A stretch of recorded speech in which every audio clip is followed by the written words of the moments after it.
اما بعد فاعوذ باللہ من الشیطان الرجیم بسم اللہ الرحمن الرحیم الا لہ الخلق والامر صدق اللہ مولانا العظیم وبلغنا رسولہ النبی الکریم الامین نحن علی ذالک لمن الشاہدین والشاکرین والحمد للہ رب العالمین رب اشرح لی صدری ویسر لی امری واحلل عقدۃ من لسانی یفقہوا قولی اللہم ارنا الحق حقا وارزقنا اتباعہ وارنا الباطل باطلا وارزقنا اجتنابہ اللہم ارنا الاشیاء کما ہی ان اللہ وملائکتہ یصلون علی النبی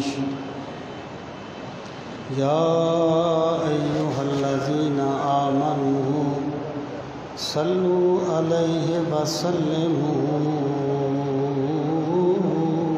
تسلیما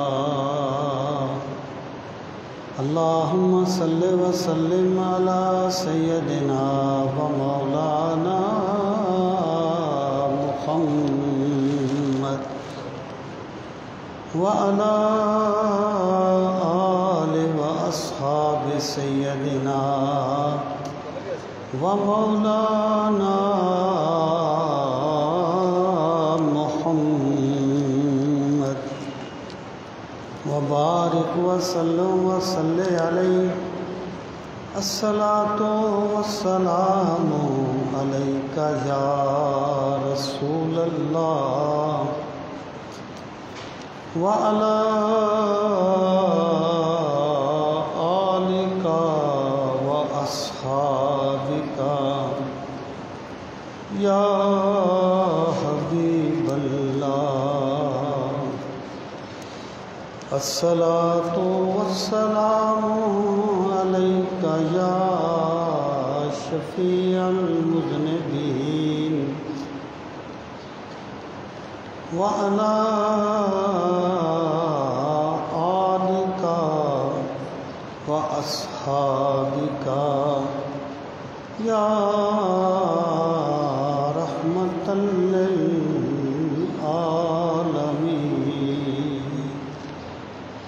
انتہائی عزت و احترام کے لائق قابل صد تکریم معزز و محترم سامعین کرام، آج کی اس بابرکت موقع پر، جمعۃ المبارک کے اس بابرکت موقع پر میں جو گزارشات آپ کی خدمت میں پیش کرنا چاہتا ہوں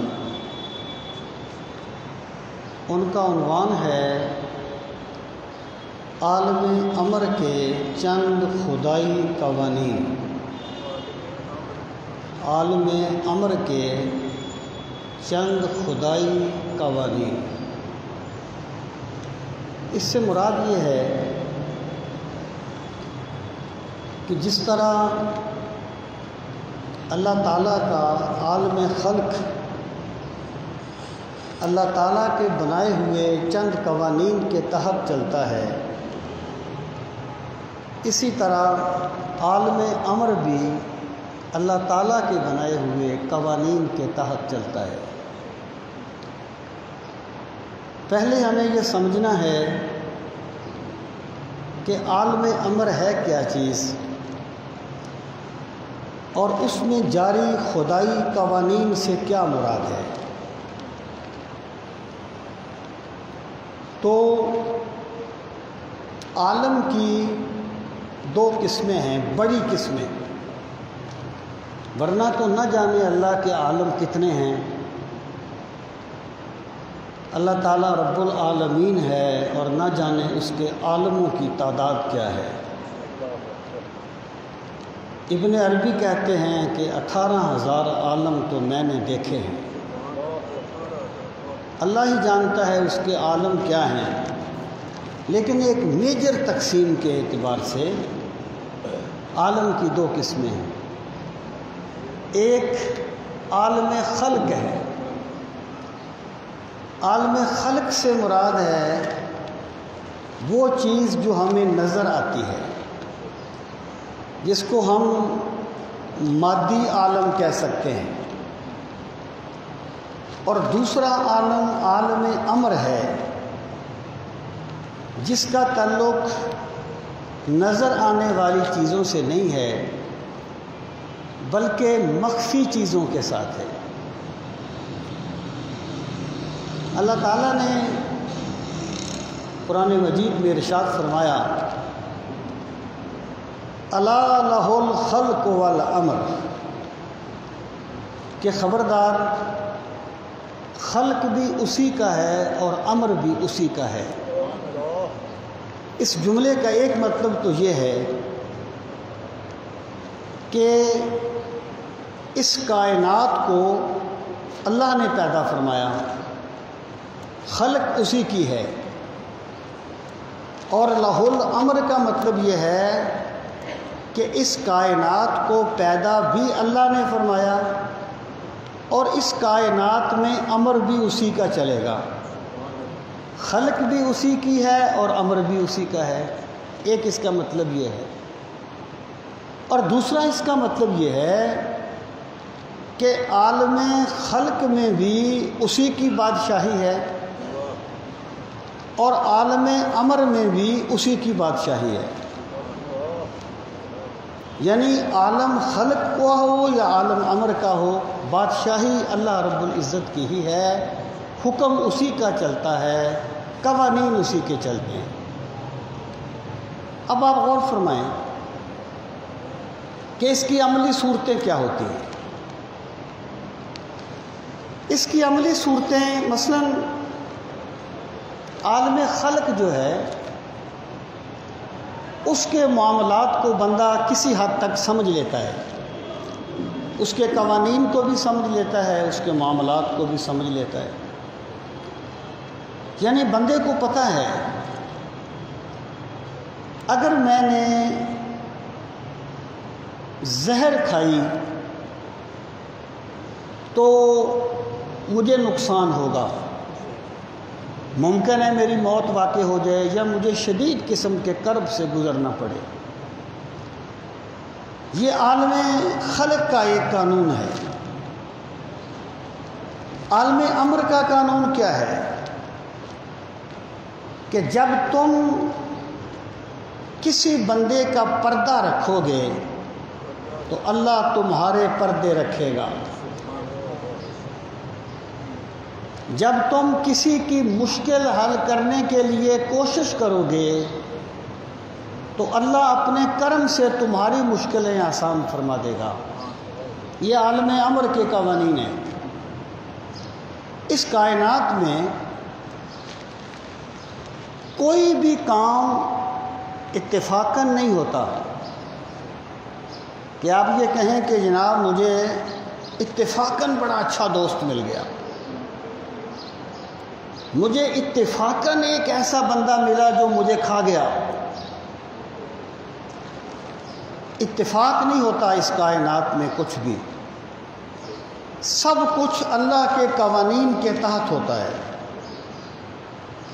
لیکن چونکہ بندہ اس کو سمجھتا نہیں ہے اس لیے اس کو وہ اتفاق کے کھاتے میں ڈال دیتا ہے تاکہ وہ اپنی برات کو ثابت کر سکے یا اپنے آپ کو بری الذمہ ثابت کر سکے۔ یہ پوری کائنات اللہ کے ایک نظام کے تحت چلتی ہے۔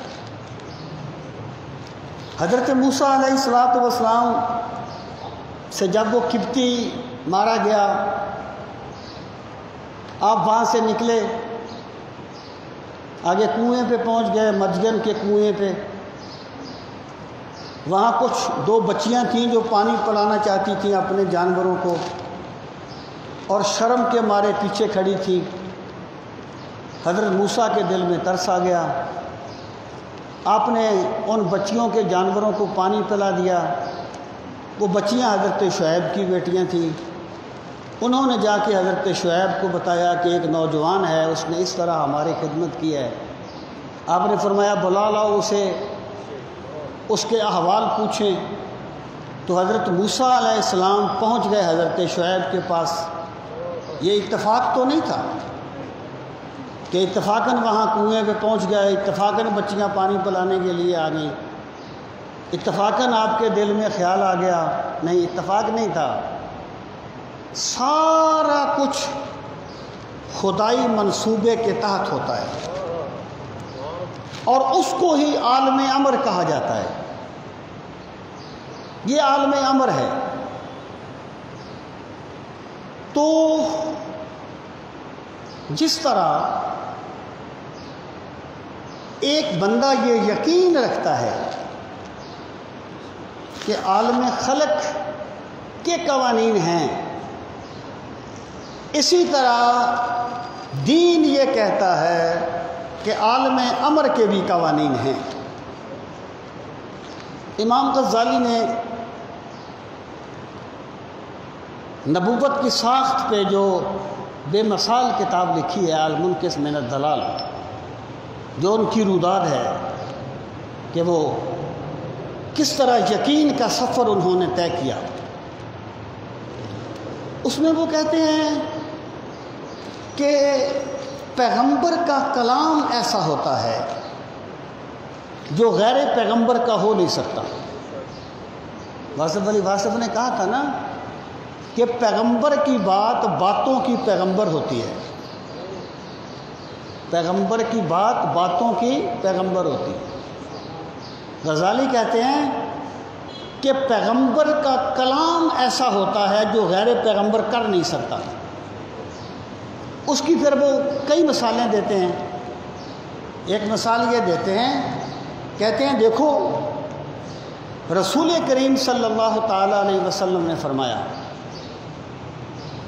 کہ جس بندے نے من اعان ظالمن فسلط اللہ علیہ، کہ جو بندہ کسی ظالم کی مدد کرتا ہے اللہ تعالیٰ اسی ظالم کو بعد میں اسی پر مسلط کر دیتا ہے۔ دنیا میں آپ اس کی بہت سی مثالیں دیکھ سکتے ہیں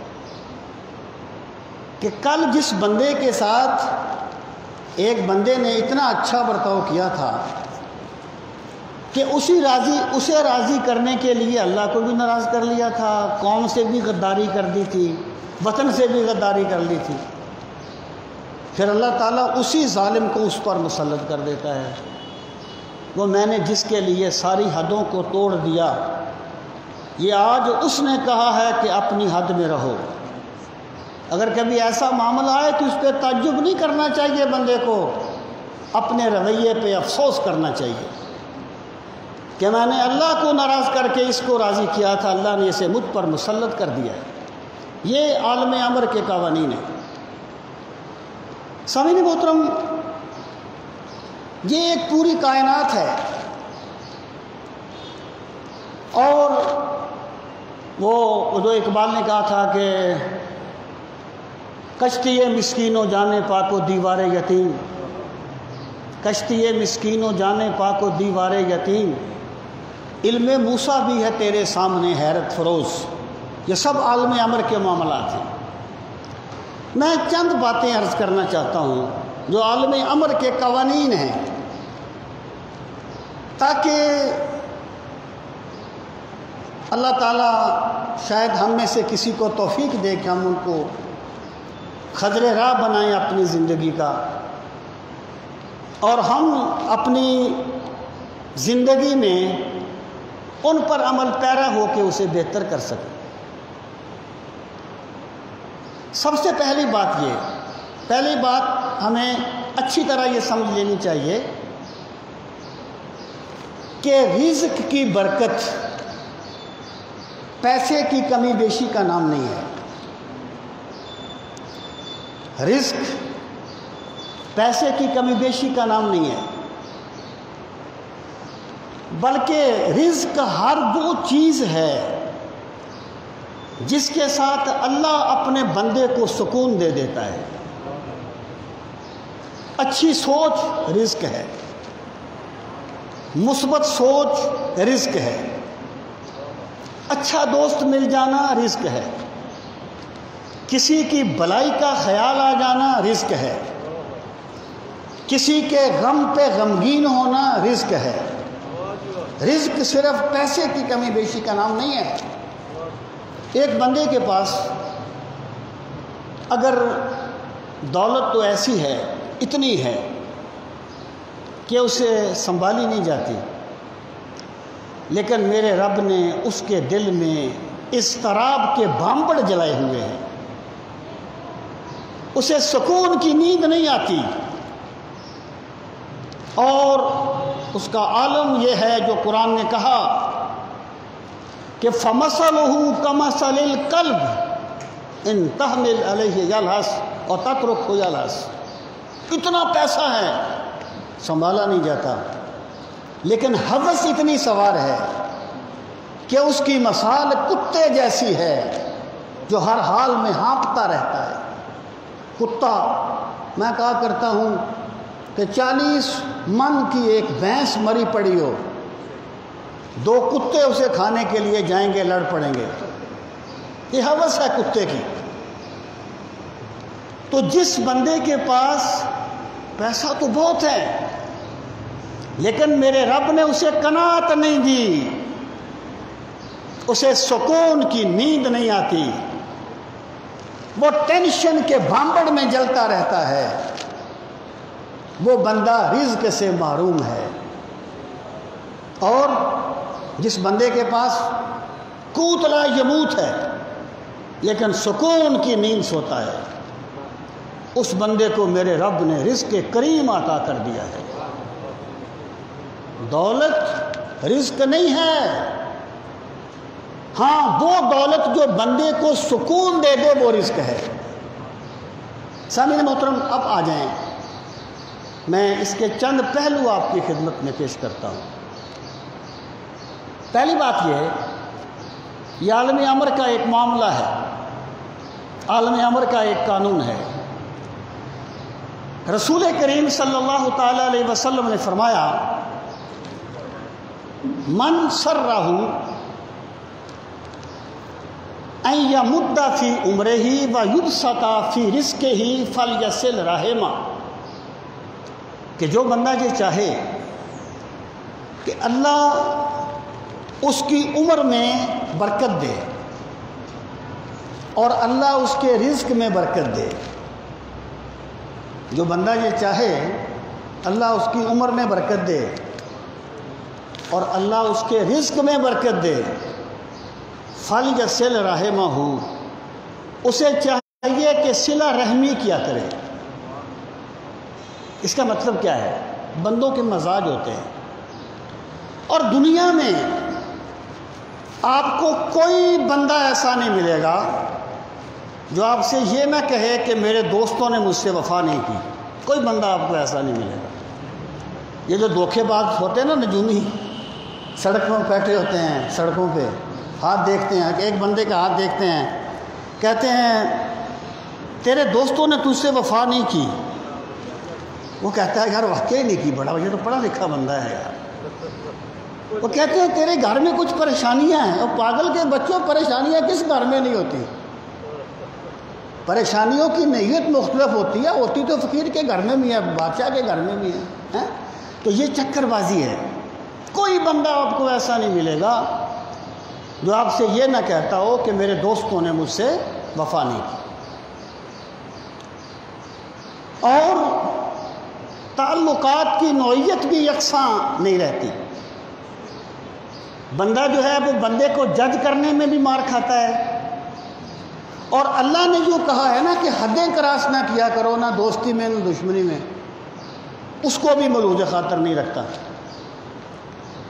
لیکن جس بندے کا مزاج یہ ہے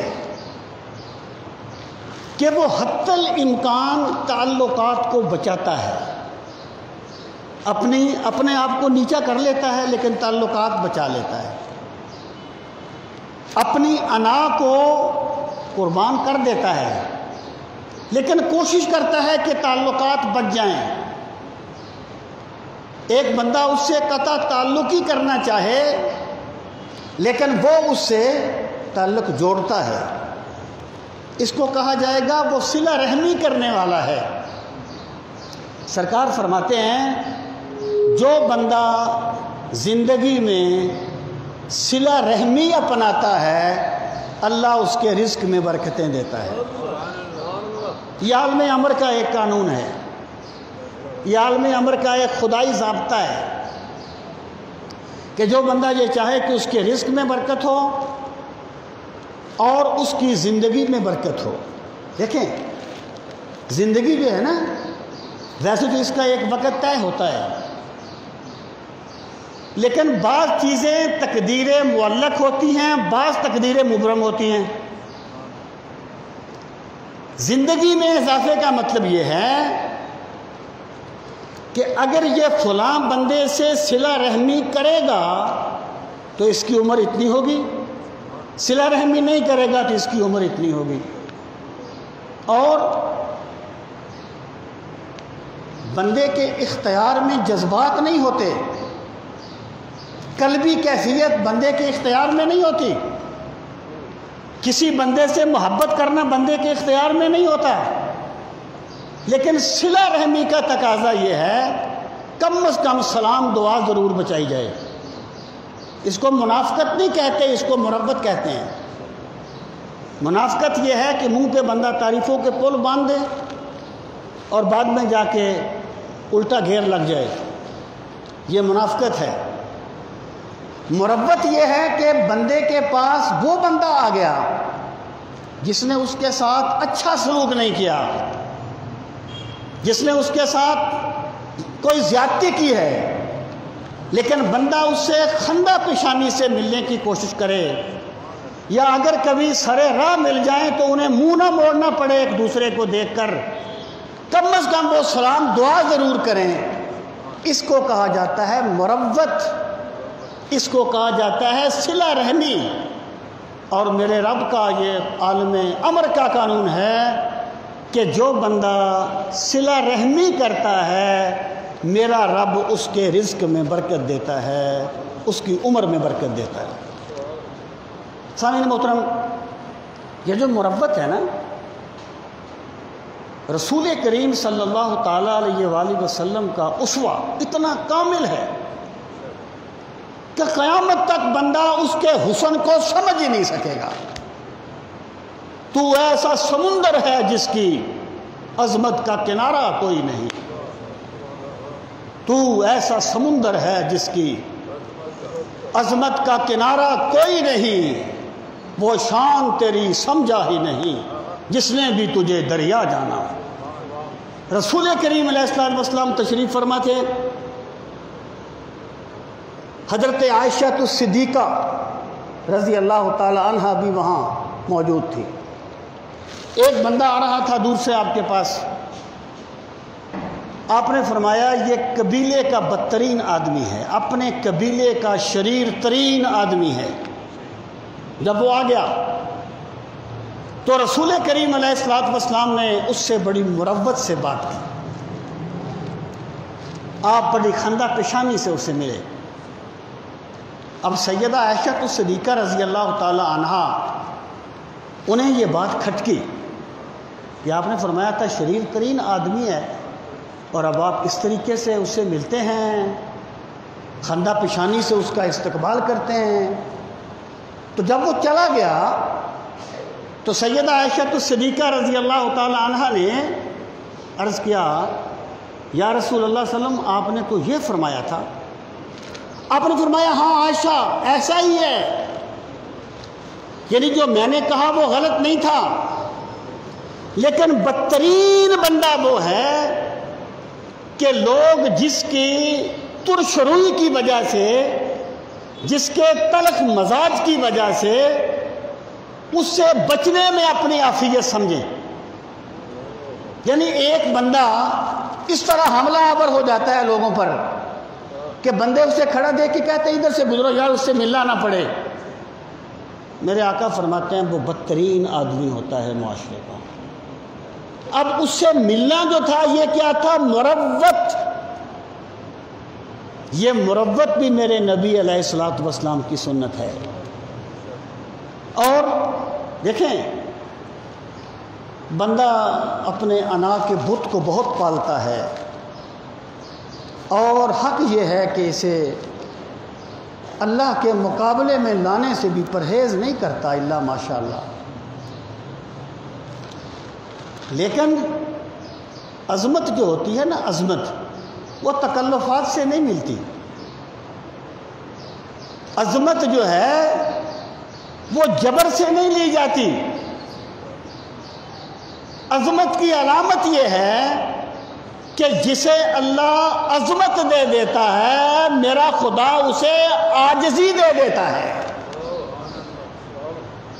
صراحی سرنگوں ہو کر بڑا کرتی ہے پیمانہ۔ وہ کیا ہے؟ جو اعلیٰ ظرف ہوتے ہیں ہمیشہ جھک کے ملتے ہیں۔ جو اعلیٰ ظرف ہوتے ہیں ہمیشہ جھک کے ملتے ہیں۔ صراحی سرنگوں ہو کر بڑا کرتی ہے پیمانہ۔ جس ٹہنی پہ پھل لگ جائے وہ جھک جاتی ہے۔ رسول کریم صلی اللہ تعالیٰ علیہ وآلہ وسلم سے بڑا بندہ تو اس کائنات میں پیدا نہیں ہوا، نہ قیامت تک ہوگا۔ ایک تو عقیدہ کے اعتبار سے ہے نا، دوسرا گراؤنڈ ریالٹی کے اعتبار سے بھی آپ دیکھ لیں کہ وہ ذات گرامی جنہوں نے یتیمی کی حالت میں آنکھ کھولی، پھر ایک دعویٰ کیا، اور اپنی زندگی میں 15 لاکھ مربع میل پر ان کی حکمرانی ہو گئی، اور دوسرے ملکوں میں بھی ان کا پیغام پہنچ گیا، اور قیامت تک انہیں ماننے والے بڑھتے جائیں گے۔ اتنی عظمت۔ اور پھر کیا فرماتے ہیں؟ فرماتے ہیں میرے رب نے مجھے 9 باتوں کا حکم دیا، 9 باتوں کا۔ ان میں سے ایک بات یہ ہے ان اصل من قطعنی، جو بندہ مجھ سے تعلق توڑنا چاہے میں اس سے تعلق جوڑوں۔ یہ صلہ رحمی جو ہے نا، یہ حقیقی عظمت کی علامت ہے، یہ خودداری کے منافی نہیں ہے، یہ آپ کی عظمتوں کو اجاگر کرے گی۔ اور جو بندہ صلہ رحمی کا راستہ اختیار کرے گا، میرا خدا اس کے رزق میں برکت دے گا، اس کی زندگی میں سکون آئے گا، اس کے عمر میں برکت ہوگی۔ تو اپنے آپ کو بڑا ثابت کرنے کے لیے لوگوں سے تعلقات منقطع کرتے رہنا یہ خلاف سنت بھی ہے، اور خدائی قانون کی روشنی میں اس سے بندے کے رزق کی برکتیں چھن جاتی ہیں اور بندے کی عمر کی برکتیں چھن جاتی ہیں۔ سامعین محترم، دوسری بات میں یہ کرنا چاہوں گا کہ اللہ تعالیٰ کا عالمی امر کا ایک قانون ہے کہ جو بندہ نیکی اور تقوی کا راستہ اختیار کرتا ہے، اللہ تعالیٰ اس بندے کے رزق میں برکت دیتا ہے۔ نیکی اور تقوی کا راستہ اختیار کرتا ہے، اللہ تعالیٰ اس کے رزق میں برکت دیتا ہے، اور برکت نظر آتی ہے۔ یعنی اس بندے کی زندگی میں اتنا سکون، اتنی غریب پروری، اور لوگوں کا اتنا خیال ہوتا ہے کہ بادشاہ بھی اس کا تصور نہیں کر سکتے۔ اللہ کا قانون ہے کہ من یتق اللہ یجعل لہ مخرجا ویرزقہ من حیث لا یحتسب، کہ جو بندہ نیکی کا راستہ اختیار کرتا ہے، تقوی کا راستہ اختیار کرتا ہے، اللہ تعالیٰ اس کے لیے مشکلات سے نکلنے کے دروازے کھول دیتا ہے۔ فراڈ کرنے والا بندہ ایک مصیبت سے نکلتا ہے، دوسری میں پھنستا ہے، اور جو بندہ اللہ کی رضا کا طالب بن جائے گا، میرے خدا کا وعدہ ہے یجعل لہ مخرجا، اللہ اس کے لیے مشکلات سے نکلنے کے راستے کشادہ کر دیتا ہے۔ وَيَرْزُقْهُ مِنْ حَيْثُ لَا يَحْتَسِبُ، اور اللہ اسے وہاں سے رزق دیتا ہے کہ اس نے کبھی گمان بھی نہیں کیا ہوتا، اس نے کبھی گمان بھی نہیں کیا ہوتا۔ دیکھیں وہ جو بڑی معروف بات ہے نا کہ ایک بندہ کسی ذکر کی مجلس میں گیا، جب واپس آیا تو اس کے جسم سے خوشبو آنے لگی۔ لوگوں نے کہا تیرے جسم سے خوشبو کیوں آ گئی؟ کہنے لگا میں ذکر کی مجلس میں گیا تھا، اللہ کو یاد کر کے آیا۔ انہوں نے کہا ہم بھی جاتے ہیں، وہ بھی چلے گئے، ذکر کرتے رہے لیکن خوشبو نہیں آئی۔ واپس آئے، کہنے لگے یار ہمارے بدن سے تو خوشبو نہیں آئی، تیرے بدن سے کیوں آئی؟ اس نے کہا میں اللہ کو یاد کرنے کے لیے گیا تھا، تم خوشبو لینے کے لیے گئے تھے۔ خوشبو اس کے بدن سے آتی ہے جو اللہ کو یاد کرنے کے لیے جاتا ہے، جو لینے کے لیے جائے اس کے لیے نہیں آتی۔ اور یہ میرے رب کا ضابطہ ہے کہ بندے کا منہ سائے کی طرف، سایہ آگے، بندے کا منہ پھر گیا سایہ پیچھے، یہی حال ہوتا ہے دنیا کی کامیابیوں کا۔ تو اللہ تعالیٰ کا ضابطہ یہ ہے کہ جو بندہ نیکی کا راستہ اختیار کرتا ہے اللہ اسے وہاں سے رزق دیتا ہے۔ ممکن ہے اس بیچارے کے کپڑے پھٹے ہوئے ہوں لیکن اس کا بیٹا اس کی عزتوں کو بلند کر دے، یہ بھی رزق ہوتا ہے۔ اس کی اولاد اس کو چار چاند لگا دے۔ آخرت کا معاملہ تو بعد میں ہے۔ وہ میں نے سوشل میڈیا پہ دیکھا تھا، ایک بندہ تھا، وہ سویپر تھا، گلیوں میں صفائی کرتا تھا۔ اس نے اپنی بیٹی سے کہا کہ بیٹا کسی کو بتانا نہیں ہے۔ اس کی بیٹی کسی اچھی کلاس میں پڑھتی تھی، بہت لائق لڑکی تھی۔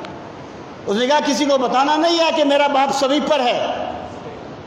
تو اس بیٹی نے اپنے تصویر اپنے باپ کے ساتھ بنا کے نا فیس بک پہ شیئر کی کہ یہ میرا باپ ہے اور میں اس کی بیٹی ہوں۔ یہ وہ اولاد جو والدین کا نام بلند کر دے، وہ بھی اللہ کا رزق ہوتا ہے۔ اور رزق کے اتنے دروازے ہیں کہ بندہ ان کا تصور نہیں کر سکتا۔ تو اللہ پاک نے فرمایا کہ جو تقوی کا راستہ اختیار کرے گا ہم اسے وہاں سے رزق دیں گے جہاں سے اس نے کبھی گمان بھی نہیں کیا ہوگا۔ قرآن کریم میں اس کا نفیاً اور اثباتاً بہت زور دیا گیا ہے۔ یہ ہیں وہ قرآنی حقائق جن پہ ہم غور نہیں کرتے، یعنی یہ وہ زندگی کی حقیقتیں ہیں جنہیں قرآن بیان کرتا ہے، لیکن افسوس یہ ہمارے شیڈول سے خارج ہو گئی۔ قرآن کریم کہتا ہے ضرب اللہ مثلا قریۃ کانت آمنۃ مطمئنۃ یأتیہا رزقها رغدا من کل مکان فکفرت بانعم اللہ فاذاقها اللہ لباس الجوع والخوف بما كانوا یصنعون۔ اللہ نے ایک بستی کی مثال بیان کی جو بڑی مطمئن تھی، ہر طرف سے اس کے پاس رزق آتا تھا، پھر انہوں نے اللہ کی نعمتوں کی نافرمانی کی تو اللہ نے ان پر خوف اور بھوک کا عذاب مسلط کر دیا۔ بما کانوا یصنعون، ویسے ان کا رزق نہیں چھین لیا گیا، اس وجہ سے کہ ان کے کرتوت ایسے تھے۔ مطلب کیا ہوا کہ اللہ کا ضابطہ ہے، اللہ کا قانون ہے کہ گناہ رزق کی برکتیں چھین لیتا ہے، رزق کی برکتیں چھین لیتا ہے گناہ۔ اس کا پازیٹو پہلو کیا ہے کہ نیکی اس دنیا سے، اس جنت سے پہلے بندے کو اس دنیا میں بھی جنت دیتی ہے. یہی بہشت بھی ہے، حور و جبریل بھی ہیں، تیری نگاہ میں ابھی طاقت نظارہ نہیں. یہ اقبال نے کہا تھا. دیکھیں، جس وقت رسول کریم صلی اللہ تعالیٰ علیہ وآلہ وسلم نے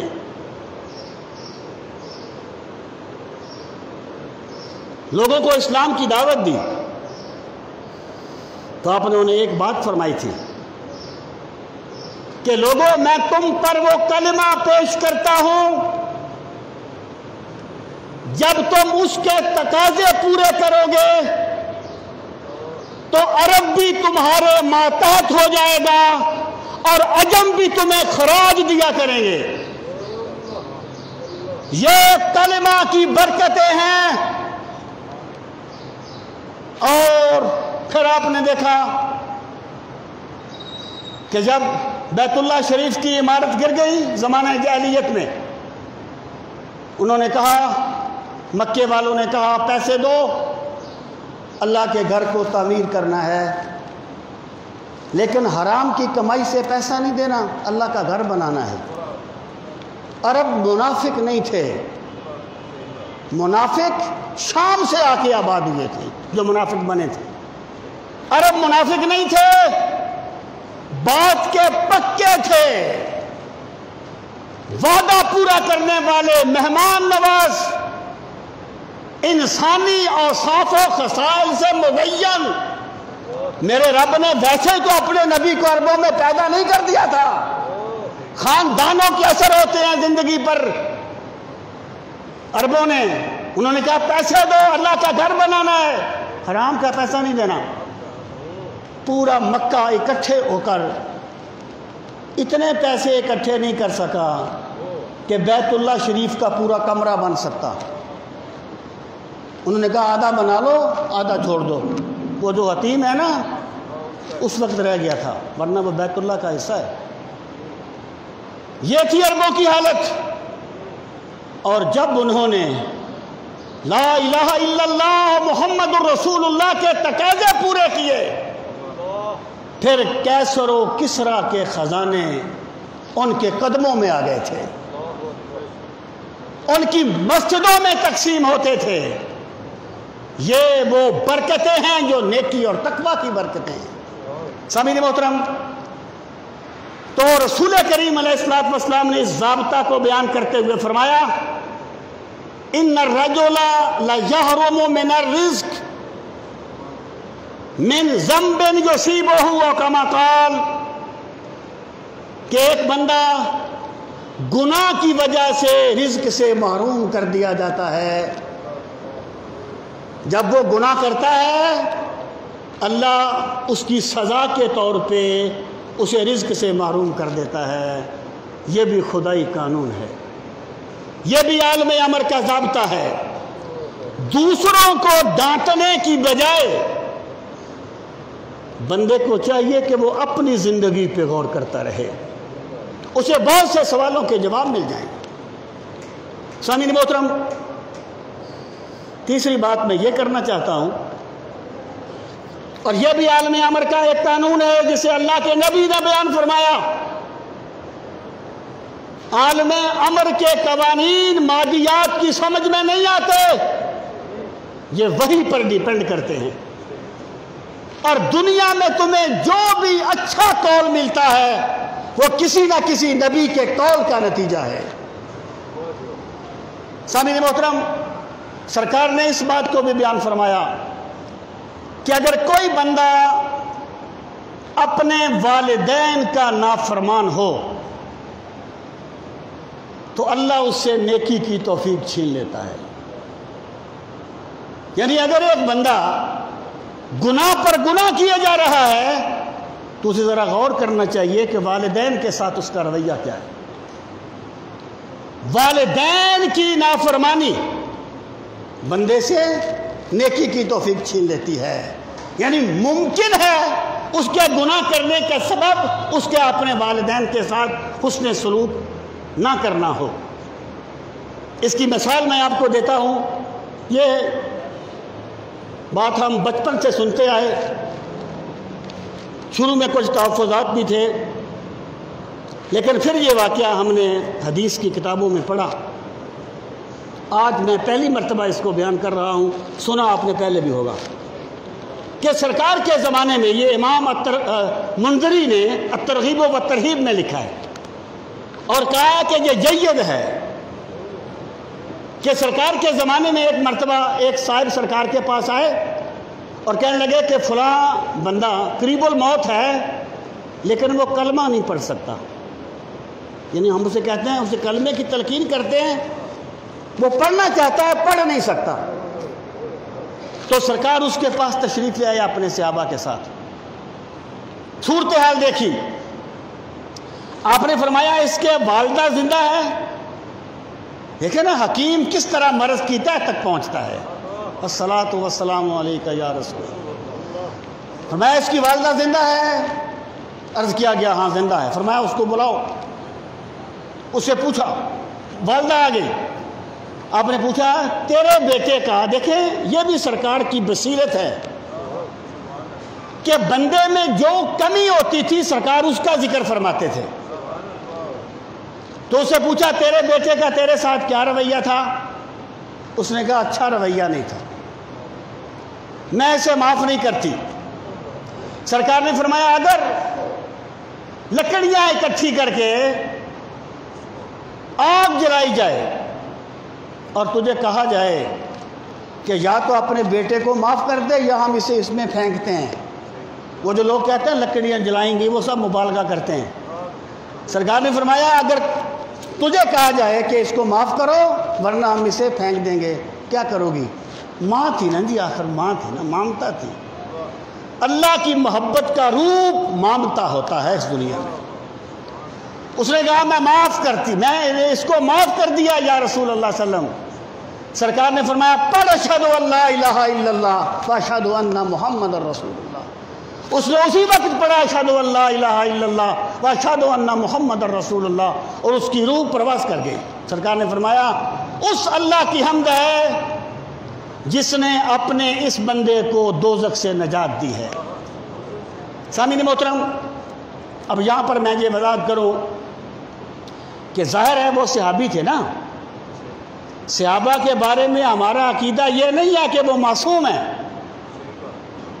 ہمارا عقیدہ یہ ہے صحابہ سے کوئی غلطی ہو سکتی ہے، لیکن جب تک اللہ ان کی توبہ کو قبول نہ کر لے وہ دنیا سے جاتے نہیں ہیں۔ اسی بات کو ہم یہاں بھی سمجھ سکتے ہیں کہ ان میں ایک کمی تھی، لیکن جب تک انہوں نے توبۃ نصوحہ نہیں کر لی تو وہ دنیا سے گئے نہیں۔ اس سے یہ چیز ثابت ہوتی ہے کہ والدین کی نافرمانی بھی بندے کو گناہ پر برانگیختہ کر دیتی ہے۔ سامعین محترم، اور ایک بات میں یہ عرض کرنا چاہوں گا، یہ بھی اللہ کے عالم امر کا ایک قانون ہے۔ رسول کریم علیہ السلام نے فرمایا اذا ترک العبد الدعاء للوالدین انقطع رزقہ او کما قال النبی صلی اللہ علیہ وسلم، کہ جب ایک بندہ اپنے والدین کے لیے دعا کرنا بھول جاتا ہے اللہ اس کا رزق منقطع کر دیتا ہے، اللہ ان کو منقطع کر دیا جاتا ہے اس کا رزق۔ اس کا مطلب یہ ہے کہ جو بندہ اپنے والدین کے لیے دعائیں کرتا رہے گا اللہ اس کے رزق میں برکتیں دے گا، اللہ اس کے رزق میں اضافہ فرمائے گا۔ یہ اللہ کے عالم امر کے قوانین ہیں۔ اور آخری بات یہ کرنا چاہتا ہوں، یہ بھی عالم امر کا ایک قانون ہے، وَأَنْتُمُ الْأَعْلَوْنَ إِن كُنتُم مُؤْمِنِينَ، اے لوگو تم ہی سر بلند ہوگے اگر تم ایمان والے ہوگے، ایمان والے ہوگے۔ دیکھیں ایمان جو ہے نا، ایمان یہ صرف اللہ کو مان لینے کا اور اپنی مرضی کرنے کا نام نہیں ہے۔ لوگ کہتے ہیں کہ جناب پھر کافر کیوں سر بلند ہو گئے دنیا میں؟ میں کہتا ہوں انہوں نے کافر ہو کر وہ کام کیے جو مومنوں کو کرنے چاہیے تھے، اور انہوں نے کلمہ پڑھ کے وہ کام نہیں کیے جو انہیں کرنے چاہیے تھے۔ وہ مولانا عبید اللہ سندھی تھے جو کبھی یورپ کے دورے پر گئے تھے، واپس آ کے وہ کہنے لگے وہاں میں نے مسلمان نہیں دیکھے، وہاں میں نے اسلام دیکھا ہے، اور یہاں میں مسلمانوں کو دیکھتا ہوں مجھے اسلام نظر نہیں آتا۔ اقبال نے کہا تھا نا کہ مسلم آئی ہوا کافر کو ملے حور و قصور، مسلم آئی ہوا عدل ہے، عدل ہے فاتر ہستی کا عدل سے دستور، مسلم آئی ہوا کافر تو ملے حور و قصور۔ اللہ کا قانون یہ ہے۔ ایمان کیا ہے؟ ایمان کے تقاضے کیا ہیں؟ ایمانداری، جود مسلسل، عفت و عصمت، اخوت اسلامی، یہ سب کے سب ایمان کے تقاضے۔ اللہ پاک نے فرمایا جو انہیں پورا کرے گا اللہ اسے سر بلند رکھے گا۔ اور سامعین محترم، مسلمانوں کی بقا یہود یا نصارہ کے بلاکوں میں جانے سے نہیں ہے، یہ میرے رب کا فیصلہ ہے۔ لا تتخذوا اليہود والنصارى اولیاء، یہود و نصارہ کو کبھی اپنے دوست نہ بناؤ، وہ کبھی تمہارے نہیں بن سکتے۔ اب اس وقت جو ہوا، رات کو امریکہ نے کے دباؤ پر، بقول میڈیا کے، امریکہ تو خود سازشی ہے، میں میڈیا کی بات کر رہا ہوں کہ جناب امریکہ کے دباؤ پر ہم جنگ بندی کر رہے ہیں، اس کا مطلب یہ ہے کہ 250 بندہ مار دو اور بعد میں پھر امریکہ کے دباؤ پر جنگ بندی کر لو اور خوش ہو جاؤ کہ ہم نے کمال کر دیا ہے۔ وہ کسی نے کہا تھا اسی حکمت میں ہے دریا کے امینوں کا بھرم، بند بھی باندھنا طوفان بھی اٹھائے رکھنا۔ یہ پہلے بندے مروائیں اور پھر کہیں کہ جنگ بندی کر دو۔ ملت اسلامیہ کو یہ بات سوچنی چاہیے کہ یہ کبھی ہمارے نہیں بن سکتے یہود و نصارہ، یہ میرے رب کا اٹل فیصلہ ہے، اور میرے رب نے اس لیے فیصلہ دیا ہے کہ دھکے کھا کے نہ اس بات کو سمجھنے کی کوشش کرنا، جو میں نے فیصلہ کر دیا ہے اسے مان لینا۔ ملت اسلامیہ کی بقا غیرت مند حکمرانوں کا اسلامی بلاک بنانے میں ہے۔ عیاش کچھ نہیں کر سکتے، وہ امریکہ کی بولی بولیں گے، وہ امریکہ کی ترجمانی کریں گے، یہود و نصارہ کی ترجمانی کریں گے اور لفظوں کے ہیر پھیر کریں گے۔ اگر ملت اسلامیہ اپنی بقا چاہتی ہے تو فرد سے لے کر جماعت تک، ایک بندے سے لے کر انٹرنیشنل سطح تک، ہر بندے کو اسلامی اخوت کو فروغ دینا ہوگا۔ اپنے حکمرانوں کو مجبور کرنا ہوگا کہ اگر فلسطین کی ایک بچی زخمی ہوئی ہے تو وہ یہ سمجھے یہ گولی میری بیٹی کے سینے میں لگی ہے۔ وَأَنْتُمُ الْأَعْلَوْنَ إِن كُنتُم مُؤْمِنِينَ۔ ایمان کو اپنے مادی مفادات کے حصول کا ذریعہ نہ بناؤ۔ جب تم ایمان کے تقاضے پورے کرتے رہو گے اللہ تمہیں سر بلند کرتا رہے گا۔ ہم یہ بات کیوں بھول گئے کہ جناب ایک عورت نے سوریا کے بازار میں جب اسے ایک یہودی نے تھپڑ مارا، اس نے کہا واہ معتصمہ، معتصم باللہ، کوئی تقوی و تدین کا پیکر نہیں تھا۔ اسلام کی تاریخ کے دو دور ہیں، پہلا دور وہ جب اسلام اپنی طاقت کے ساتھ تھا، اور دوسرا دور وہ جب حکمرانوں میں وہ تقوی تو نہیں رہا تھا لیکن اسلامی غیرت موجود تھی۔ حجاج بن یوسف ظالم تھا، اسلامی غیرت کے تحت آیا تھا دیبل کے راجہ کو جواب دینے کے لیے۔ اس نے کہا واہ معتصمہ، ہائے معتصم باللہ، مجھے ایک یہودی نے تھپڑ مارا ہے۔ وہ اس طرح اپنے آپ کو خادم نہیں کہتا تھا اسلام کا، وہ جیسا بھی تھا دنیا اسے جانتی ہے۔ اس نے کہا ایک بندہ بھاگا، اس نے جا کے اسے بتایا کہ اس طرح تجھے ایک تھپڑ مارا یہودی نے ایک مسلمان عورت کو، اس نے تجھے اپنی مدد کے لیے پکارا ہے۔ اس نے کہا میری بہن میں حاضر ہوں، میری بہن تیرا بھائی معتصم حاضر ہے۔ اس نے اپنا لشکر لیا، وہاں پہنچ گیا، مختصر کر رہا ہوں، جنگ کی، یہودیوں کو شکست دے دی، اس عورت کو تلاش کیا، اسے کہا بہن تیرا بھائی تیری مدد کے لیے آ گیا۔ پھر اس بندے کو، اس یہودی کو بلایا، اس نے کہا تیرا مجرم تیرے سامنے ہے، اس کے تھپڑ مار، اسے سزا دے، تیرا بھائی تیری مدد کے لیے آیا ہے۔ اس نے کہا میں اسے معاف کرتی ہوں، اور ہم یہ بتانا چاہتے ہیں کہ ہم محمد عربی کے غلام جب بدلہ لینے کی طاقت رکھتے ہیں اس وقت ہم معاف کر دیا کرتے ہیں۔ یہ ہے وہ ایمان کی طاقت جو اللہ کے نظام میں سر بلندی کا سبب ہے۔ اگر یہ نہیں تو بابا پھر سب کہانیاں ہیں۔ اگر ہم نے بھی اپنے حکمران چنتے ہوئے ذاتیات کو دیکھنا ہے، پھر نظریات کی بات نہیں کرنی چاہیے۔ اللہ تعالی ہم سب کو دینی حمیت نصیب فرمائے۔ وما علینا الا البلاغ المبین۔ جن حضرات نے سنتے ادا